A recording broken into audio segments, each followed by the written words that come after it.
Cette vidéo est consacrée au chapitre 2, le tableau périodique des éléments. Donc actuellement, on connaît plus ou moins 120 éléments chimiques, c'est-à-dire plus ou moins 120 corps purs, d'accord? Et il y en a beaucoup en fait qui ont été vraiment découverts au 19e siècle, donc dans les années 1800 et quelques. On n'en connaissait que très peu avant le 19e siècle. Donc le fait qu'on connaisse tous ces éléments-là a toujours suscité de la part des scientifiques une volonté de les classer d'une manière logique. Et celui qui y parvint, celui qui a trouvé la classification qu'on utilise toujours aujourd'hui, c'est-à-dire la classification du tableau périodique, même si honnêtement Dimitri Mendeleïev ne les a pas mis comme ça, mais en tout cas il a trouvé la logique, il a trouvé les critères de classification. Et même si c'est mis autrement, ça respecte toujours les critères de Dimitri Mendeleïev. Donc c'est un chimiste russe qui a utilisé des choses qu'on connaissait sur ces éléments chimiques, leur masse atomique, je vous expliquerai tout à l'heure c'est quoi la masse atomique, leurs propriétés physiochimiques et des tentatives de scientifiques qui avant lui ont essayé de classer ces éléments chimiques. Donc on va voir maintenant comment est-ce que Dimitri Mendeleïev, quelle logique, quels critères il a utilisé pour classer les éléments dans le tableau périodique. Donc, avant de parler des critères qu'il a utilisés, revenons sur la notion de masse atomique relative. Masse atomique, on entend que c'est la masse de l'atome. Elle est relative, ça on verra ensemble ce que c'est en quatrième. Pour l'instant, vous devez juste savoir que la masse atomique relative, son symbole c'est AR, d'accord? Elle est indiquée d'ailleurs dans la légende ici de votre tableau périodique, masse atomique relative AR, d'accord? Donc c'est indiqué, il suffit de recopier. Et c'est la masse d'un atome en fait. Plus un atome va être lourd, plus sa masse atomique relative sera élevée. Alors, ici on vous demande de vous baser sur le chapitre à la page 4, donc celui-là, ok, pour répondre à ces questions qui sont là. Donc ici, d'abord, essayons de comprendre la légende. Donc la légende, elle est là. Donc ici, tout ce qui est en gras, c'est le symbole de l'élément chimique. À droite, c'est la masse atomique relative. Et puis en bas, c'est les propriétés physico-chimiques. Ok? Donc première question qu'on vous demande, quel est le point commun entre les éléments d'une même colonne? Donc on va aller voir au niveau d'une même colonne. On va voir déjà, on a trois choses différentes. Peut-être qu'il y a le symbole, il n'est sûrement pas semblable, d'accord? Et c'est sûrement pas quelque chose qu'ils ont en commun. La masse atomique relative, ici on voit 1, 6, 22, 39, rien à voir, ok? Les propriétés, ici on voit réagir avec le dichlore, le diazote et le carbone, réagit avec l'eau, s'oxyde très rapidement au contact de l'air et de l'eau, s'oxyde, réagit spontanément avec l'eau et le dioxygène, A. On voit ici réagit spontanément avec l'air et l'eau. Ici, on voit avec l'eau et le dioxygène, qui est un composant de l'air, s'oxyde à l'air. Donc déjà, ici, on voit des choses un petit peu qui sont semblables. Ici, réagit violemment avec l'eau, s'oxyde à l'air. Donc, plus ou moins la même chose que les autres, d'accord? Ici, on voit que les propriétés sont plus ou moins semblables. Ici, on voit brûle avec le dioxygène, brûle avec le dioxygène. Réagit avec le dichlore, réagit avec le dichlore. Se combine à chaud, se combine à chaud. Ici, se combine à haute température avec le dioxygène, réagit avec le dioxygène. Ici, on voit se combine avec la plupart des corps. Bon, c'est pas toujours les mêmes en fonction des exemples, mais réagit avec le dihydrogène, réagit avec le dihydrogène. Monoatomique, monoatomique, monoatomique. Donc en fait, qu'est-ce qui est similaire ici dans les éléments d'une même colonne? Eh bien, ils ont des propriétés similaires. Ils ont des propriétés similaires.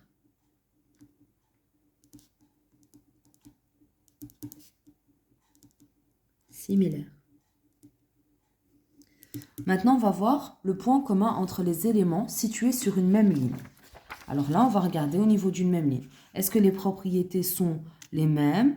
Ici, s'oxyde à l'air à température élevée, se combine à chaud, se combine à haute température avec le dioxygène, réagit avec la plupart des métaux. Ici, on voit que les propriétés, elles ne sont pas du tout communes.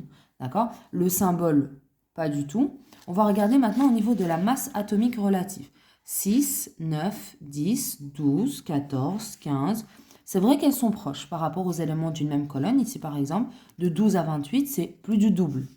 Alors qu'ici, on voit quand même que c'est assez proche, d'accord? 6, 9, par exemple ici, 22, 24, 26, 28, 30, c'est quand même assez proche, d'accord? Donc, quel est le point commun entre les éléments situés sur une même ligne? Ils ont une masse atomique relative proche. Ils ont une masse atomique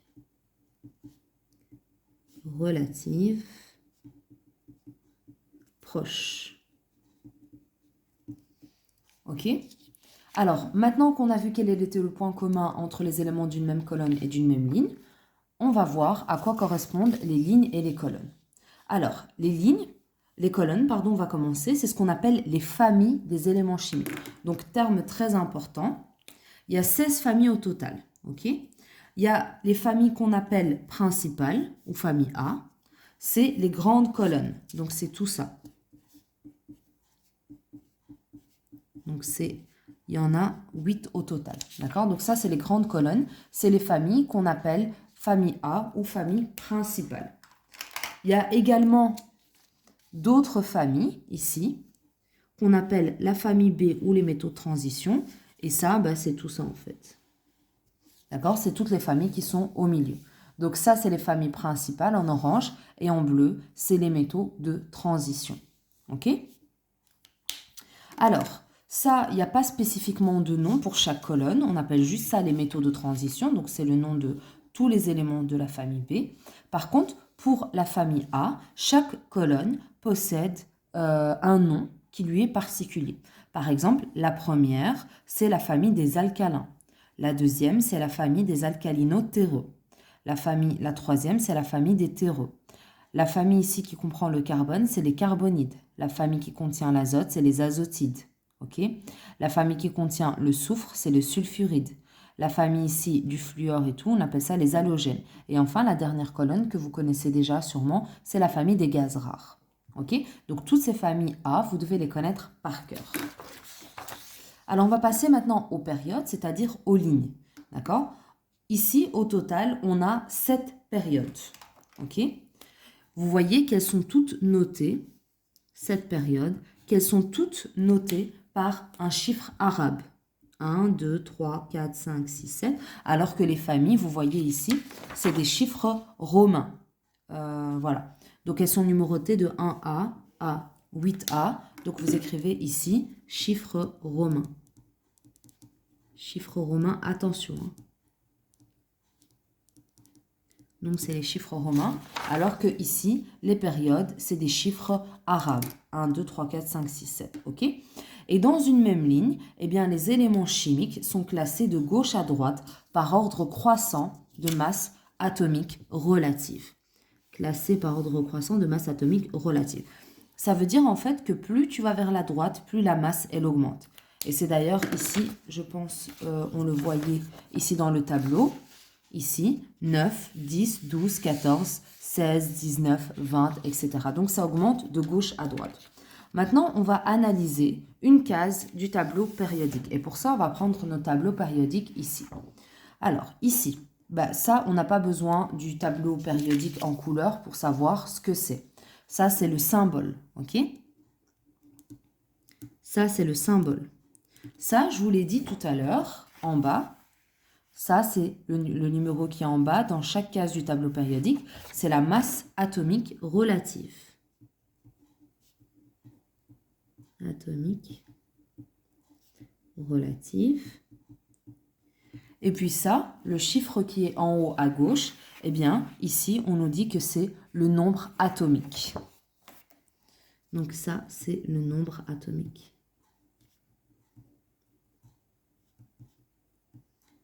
Le nombre atomique qui est symbolisé par la lettre Z, grand Z. Alors, que signifie ce nombre indiqué en haut à gauche de la case? Eh bien, on va regarder un peu. Alors, ici, je vois 1 et puis je vois 2. Ici, je vois 3, 4, 5, 6, 7, 8, 9, 10, 11, 12, 13, 14, 15, 16, 17, 18. 19, 20, etc. En fait, ce nombre atomique grand Z, il représente quoi? Il représente le numéro de classement des éléments chimiques dans le tableau périodique. C'est le numéro d'ordre ou le numéro de classement, hein, le numéro d'ordre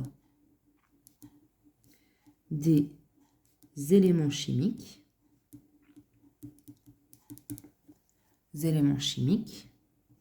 dans le tableau périodique. Le tableau périodique ou le tableau de Mendeleïev.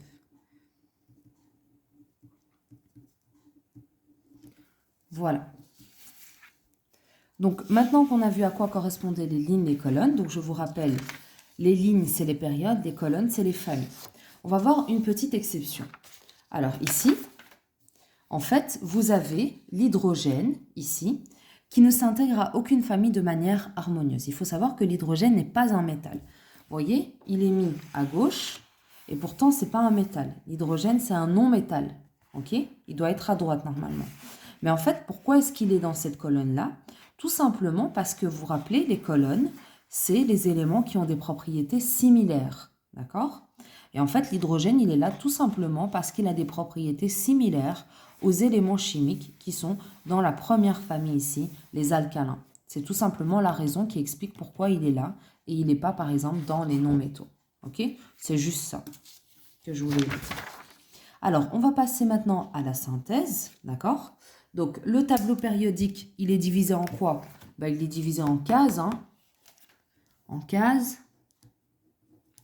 Une pour chaque élément chimique qui existe. Le tableau périodique peut être divisé en colonnes appelées, donc on a dit les colonnes, c'était les familles. Ces dernières sont symbolisées par un chiffre romain de 1 à 8 associé à une lettre minuscule A ou B. Les familles A sont dites principales et les familles B sont appelées métaux de transition.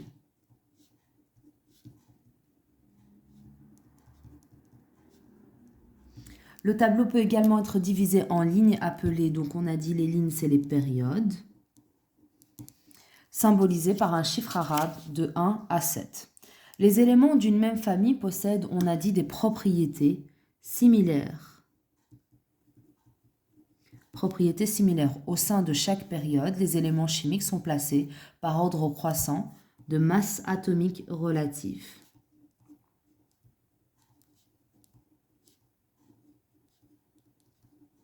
La masse atomique relative est la masse d'un atome d'un élément chimique donné. Cette valeur se trouve dans chaque case du tableau périodique pour chaque élément donné. Le numéro atomique grand Z représente le numéro de classement ou le numéro d'ordre. On va mettre ici classement pour changer. De l'élément chimique au sein du tableau périodique. Alors, on va passer maintenant aux exercices. Avant de passer aux exercices. Donc ici, on va continuer la synthèse. Le tableau actuel où sont classés les éléments chimiques est dit périodique car il est conçu en fonction de la périodicité. La périodicité, c'est quoi? C'est par exemple le fait que chaque élément d'une même colonne, ici, a des propriétés. C'est quelque chose qui revient tout le temps. D'accord? Et la périodicité, c'est quoi? C'est le retour d'un fait à des intervalles plus ou moins réguliers. Ici, par exemple, à chaque fois qu'on vient dans cette colonne, on a des propriétés similaires. D'accord? Ici, on vous rappelle que les périodes, c'est les lignes et les familles, c'est les colonnes. Ok? Donc, les métaux sont dans la partie gauche. Ça, je vous l'avais déjà dit. Ok? Les métaux sont là. Les non-métaux sont là. Et les gaz nobles sont là. D'accord? Alors, c'est parti pour les exercices. Dans les exercices ici, on vous demande de donner le nom et le symbole de l'élément qui correspond aux critères suivants. Ok? Donc, on vous dit famille 1A. Donc déjà, toi, tu prends ton tableau périodique. Tu sais que la famille, c'est la colonne. Donc, tu vas dans la colonne 1A ici. Tac, tac, tac. Donc, tu vas dans cette colonne-là. On te dit famille 1A, période 3. Donc, tu sais que tu dois être dans la colonne, la première colonne ici. Et tu dois être dans la troisième période. Donc, eh bien, tu vois, tu fais première colonne, troisième période. Tu tombes sur Na. OK? Donc, tu écris d'abord le symbole de l'élément, Na. Et puis, tu écris sodium, le nom. D'accord? Donc, il suffit juste en fait de regrouper la bonne colonne avec, donc la famille c'est la colonne, la période c'est la ligne. Ici, on vous demande de classer les atomes suivants par ordre croissant de masse atomique relative. Je vous rappelle que ordre croissant, c'est du plus petit au plus grand. D'accord? Pour vous donner un moyen mémotechnique, c'est une bonne question ça, un croissant. Imaginez, vous dessinez un croissant de lune. D'accord, un croissant de lune. Et puis, vous voyez, ça, c'est petit et puis ça, c'est grand. Vous voyez, il ouvre la bouche, ça, c'est plus grand. Donc, c'est du plus petit au plus grand. OK? Donc, ici, vous regardez la masse atomique, par exemple. Vous allez d'abord regarder la masse atomique de chacun. D'accord? La masse atomique relative, par exemple, de l'oxygène, ça va être 15, 99, 94. D'accord? Donc ici, on a arrondi à 16. Donc ici, ben, ça va être 16. OK? Le carbone, ça va être 12. OK? Et puis toi, tu vas organiser du plus grand ou du plus petit. Par exemple, tu vas mettre ici, je vais te donner un petit indice. Par exemple, le plus petit, ça va être la masse atomique relative de lithium. Et puis tu vas mettre ici, donc ça c'était le plus petit, et puis tu vas mettre quel est ici qui est plus grand que lui, et puis qui est plus grand, et ainsi de suite. Ici, on te dit quel est l'atome le plus léger. Donc l'atome le plus léger, bah, ça va être celui qui a la plus petite masse atomique relative. Et le plus lourd, bah, ça va être celui qui a la plus grande masse atomique relative. Alors, dans ce tableau-là, on te dit d'utiliser le tableau périodique et d'utiliser le tableau à la page 5. Ça veut dire celui-là, où il y a écrit le nom de toutes les familles. D'accord? On te demande, à chaque fois, on te donne l'élément chimique. On te demande d'écrire le symbole, donc le chlore, c'est Cl. On te demande le nombre atomique grand Z. Le nombre atomique grand Z, il est en haut à gauche. Pour le chlore, ça va être 17. Donc, je note 17. On te demande de trouver sa masse atomique relative. La masse atomique relative, c'est le chiffre en bas. Donc ici, c'est 35, 45. J'écris 35, 45. Et ensuite, on te demande de trouver le nom de la famille du chlore. Le chlore, c'est quoi? C'est les halogènes. Donc j'écris halogène. Et si par exemple j'ai un élément qui se trouve au milieu, ici je note tout simplement métaux de transition. D'accord? Donc on reviendra sur les exercices si vous avez des questions. J'espère que ça a été clair.